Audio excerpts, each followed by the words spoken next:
Hello guys, and welcome back to my channel. So today we're going to be doing something different. I don't usually do a lot of crafting videos here on my channel, but I've been working with epoxy a lot recently and I have learned so much about what to use, what not to use, how to use it, and all of the things. So today we're going to be talking about using epoxy and how to get it to cure perfectly, all of the things, tips and tricks, products to use to make your life a little bit easier.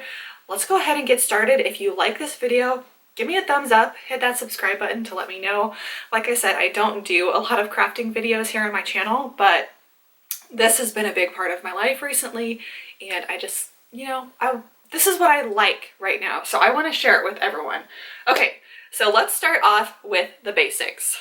So I've experimented with several different brands of epoxy. I actually have an auto ship coming through Amazon of like half-gallon jugs because if you're going to be using them consistently, obviously you want to get the cheapest per ounce that you can. But epoxy comes in side A and side B. One of them is like the resin and one of them is a hardener. So they're both going to be liquid until you mix them together, and then it will form like the epoxy, right? You also have a quick coat epoxy option, which I have used. I'll talk about that in just a second. So mixing the epoxy, very, very important. Okay, so I will show you guys what craft I make so you can kind of get an idea. This is just one of the things we do.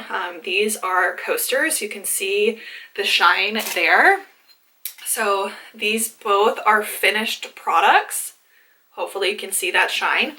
And this one right here is before the epoxy. So not really shiny, a little shiny, but it's definitely not waterproof. Like if you continue to use this over and over again, it would ruin the picture. So these both have the coat of epoxy on there. They are fully waterproof, heat resistant, all of those things. So I'm actually using them right now to sip my drink on. But that's what we make. So when you're working with epoxy, it is very, very important that you mix it very, very well, first of all. But even before that, you're going to want to measure it. I have tried many, many different times to just eyeball it. It's just a safer bet to measure it. So what I do is I purchase these large syringes on Amazon.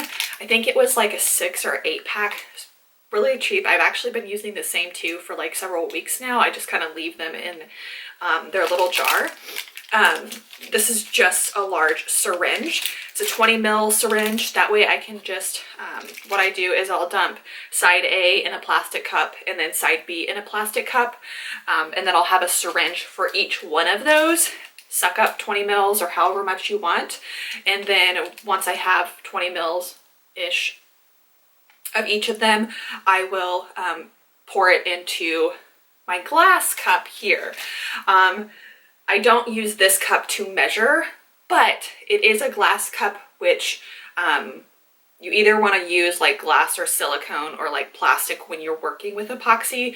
If you use metal, it just doesn't work well.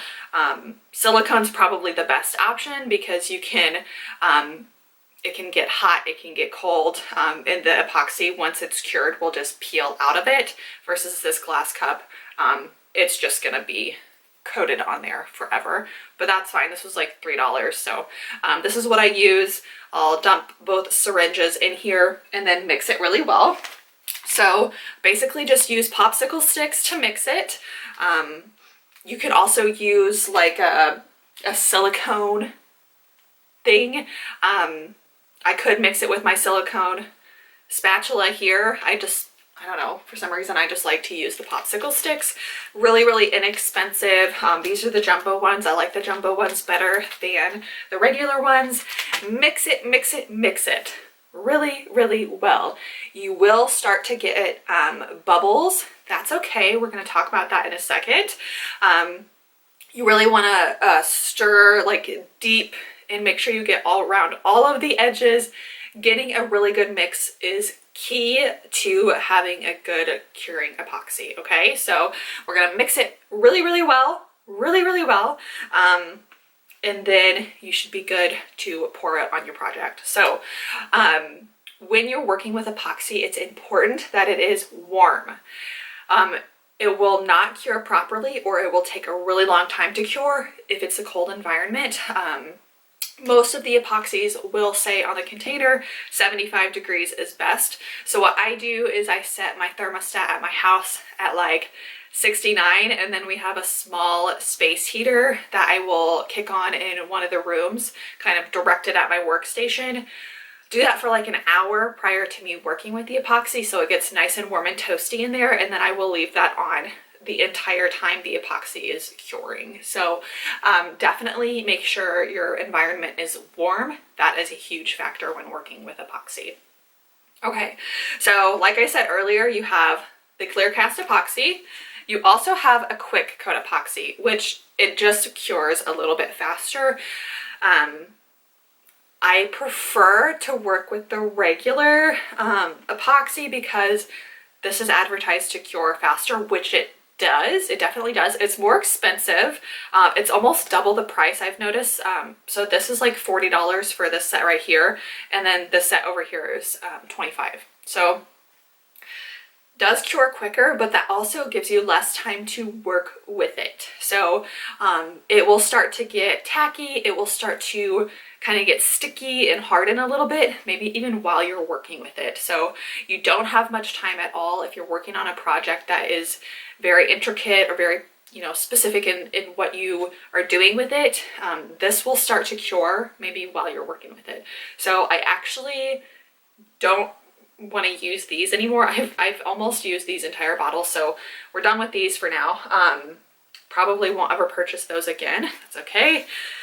It still worked fine. It just is harder to work with because if you make a mistake or you're batching your work like I do, it is a little bit harder to work with once it's like starting to cure already. So definitely recommend just the regular epoxy, especially if you're wanting to like take your time on working with a project.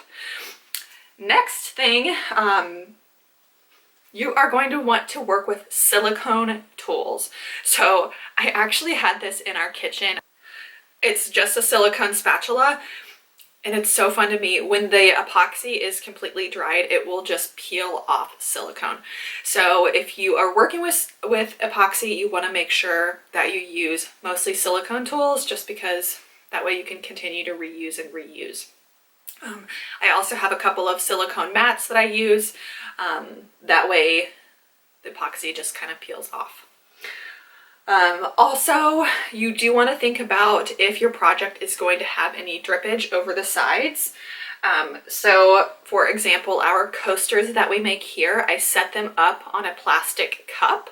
That way if there's any drippage down the bottom, it will drip off and not get stuck to a surface. So like if I laid this flat on a table, it would get stuck to the table, which I have learned the hard way. So definitely pay attention to that. Again, this is just small projects. I know people do like tables and stuff. I just do small crafting. Another thing, if you are working with paper products and epoxy, you are going to want to protect the paper from the epoxy, or it will basically just damage the whole product. So this one, for example, once the picture has been cut out and glued to our tile here, I do 2 coats of tacky glue to make sure that this is sealed and protected from the epoxy. If there was like a corner that was lifted up, or like maybe a part that I missed with the tacky glue, the epoxy essentially would kind of seep into the picture and make it really dark just in that one spot. So if you're working with paper, trust the process. You're probably going to start to panic at first because it's white when you first use it. It looks just kind of like Elmer's glue, but it does dry very clear. This one has 2 coats of the tacky glue, and it will be protected from the epoxy. So if you're working with paper projects, Highly recommend Tacky Glue. This whole container is $5 at Walmart. Really, really cheap. I just use a sponge brush, paint it on there, watch TV, whatever. So if you work with paper, you're gonna need some Tacky Glue. Okay, next thing. This has been a very critical part to the puzzle here when working with epoxy. My heat gun. I am obsessed with my heat gun. This thing has been so much freaking fun to work with. I bought it on Amazon. This is the box. I believe it was $25 or $30. Has a couple of settings. It's got like different heat settings and different, like, it's basically like a blow dryer. If you used a blow dryer, you could use this heat gun. It does have different attachments. So this is it without any attachments. This is the attachment. This is the attachment that I use. It also comes with this attachment, which kind of spreads your heat out a little bit even. Also got this little attachment here, this little attachment here, little attachment here, and then it does come with a little scraper. So like I said, I just use this one. It works the best for us when we're using, or when we're working with coasters. Just kind of go like this. Very important step in helping the epoxy cure. I've noticed a huge difference between like how it cures when I use my heat gun versus when I don't use the heat gun. Honestly, it's just so fun to use too. Really inexpensive tool, 25 bucks, and this thing will last me probably years and years and years. But essentially, once you've got your project like ready to go, it's started to cure, you do want to use your heat gun on the project, kind of like so, depending on what your project is, and you will literally visibly be able to see the bubbles kind of come up to the surface and pop at the top. I don't know. I mean, I feel like even if you don't use a heat gun, it's still not going to be super bubbly, but it's not going to cure as hard and glass-like without the heat gun. So I've noticed a huge difference in the quality of our work with the heat gun, and it's honestly just so much fun. So if you're having problems with your epoxy not curing hard enough, or it's still a little tacky, or it's not as like glass-like as you would like, I would definitely recommend using a heat gun and seeing if that helps. It really, really should. Obviously it's heating up the product, so it's going to make it a little bit thinner, but as long as you're paying attention, it should be fine. Okay, so I don't know, I guess that's pretty much it. We also make little ornaments here and magnets, which we're working on, but the main thing is the coasters, and I just like have had so much fun working with my epoxy. You know, that's pretty much it. If you guys have any other tips and tricks in working with epoxy, comment down below to let everyone else know what works best for you. These are just some of the things that I have learned along the way.